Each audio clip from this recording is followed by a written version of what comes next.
Atheism, to not believe in God, tends to be a reductionistic worldview.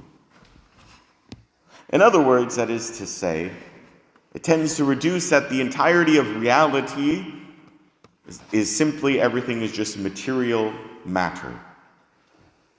Everything is just a compilation of piles of molecules, and that's it.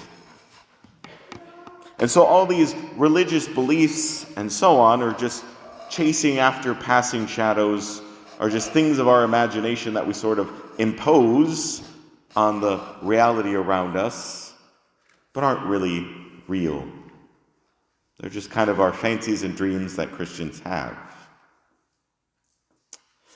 But the Christian worldview is quite the opposite.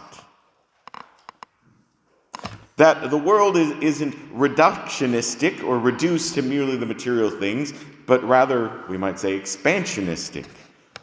That there are invisible realities behind the visible things we see. The visible physical matter that we see is but one layer of the fullness of reality. Reality is so much more, so much bigger. There's so much more to all of reality than merely what we see.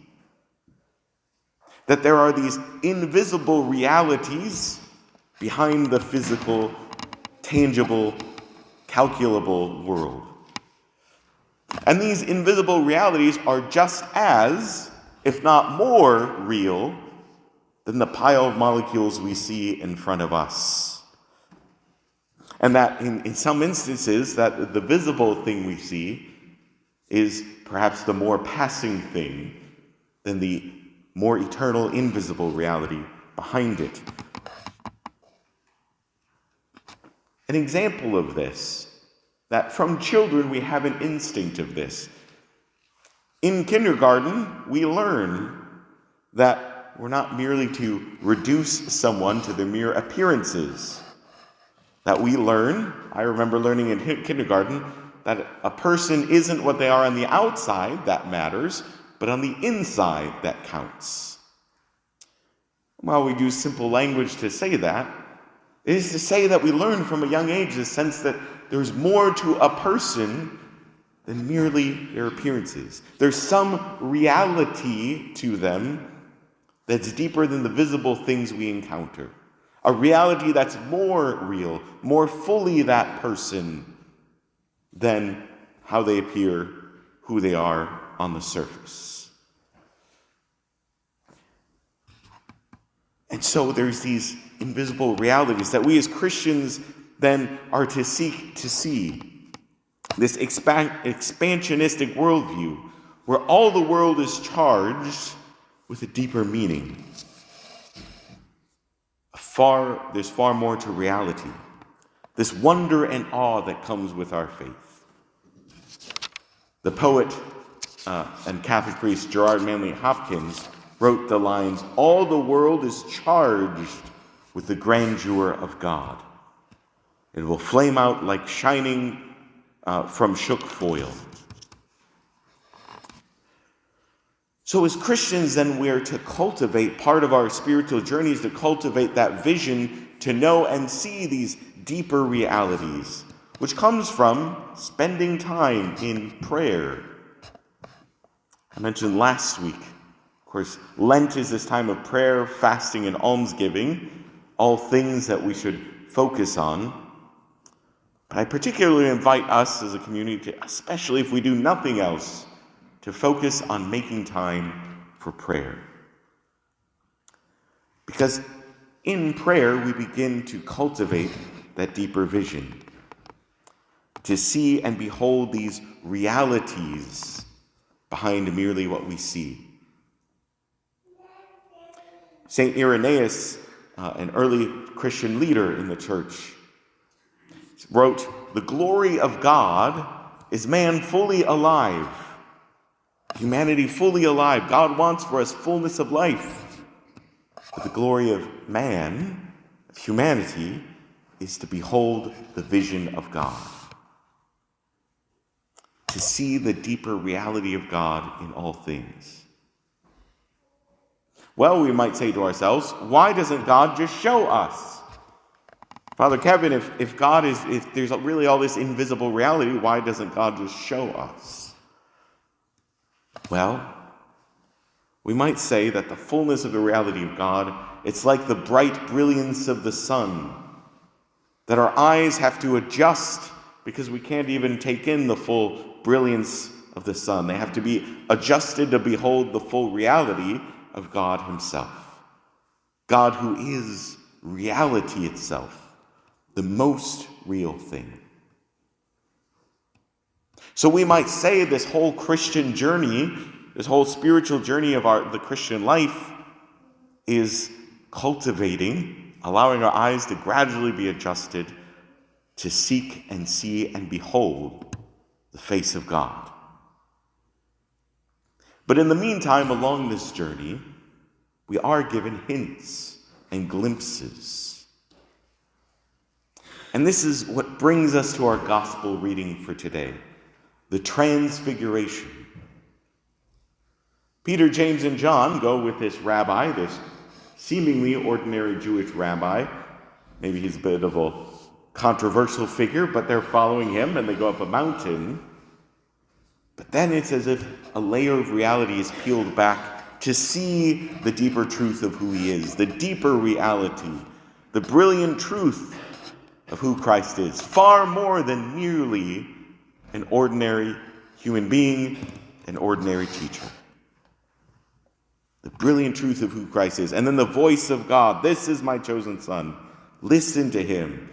And here he is then conversing with Moses and Elijah, these people who are long dead, but here they are. That their teacher isn't just some ordinary guy, but here he is conversing with those from time past.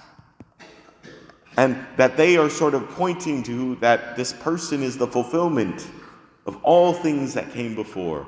The fulfillment of all that God has been doing in the law and the prophets.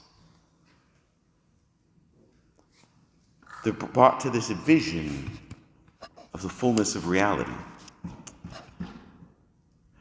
And so, as we reflect on being with them, Peter, James, and John, on the mountain, this mountain of prayer, the mountain of the Transfiguration today, we might especially focus on that one way in prayer we come to see the face of God more fully is through worship, through praise and adoration. One type of prayer that is worship. And worship is more than just thanksgiving of God. Thanksgiving is we give thanks to God for the things he gives us or the things he does for us, which is well and good, and we should. But worship, or we might say praise or adoration, is to thank God for who God is, not merely for what he does. We might say it's precisely the act of seeking the face of God. And God asks us for worship, not because God needs it. God is not a narcissist. God is not egocentric in any way. For God is total outpouring gift of love. But it's precisely when we put our attention on God's very self, who God is, that God can reveal more fully his heart, his love for us, and draw us in to his heart, to the love that he wants to pour out upon us, and reveal more fully the truth of who he is and the truth of all reality. And so within this prayer of worship, of seeing his face more fully, we might think of praise and adoration. Praise, which is a form of worship of us using our words to bless God, to adore God, to behold, to worship him.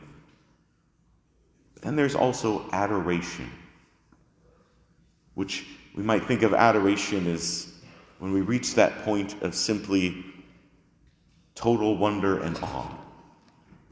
When we fall to our knees in silent awe and wonder before this great, majestic, and beautiful mystery that is God. So as we journey through this Lenten season, May the Lord help us to see the deeper realities behind all things, to cultivate our vision to see the invisible realities that are far more real, and to fall before him in worship, in praise and adoration, before the light of his transfigured face, that he can show us all that he is and all that we are.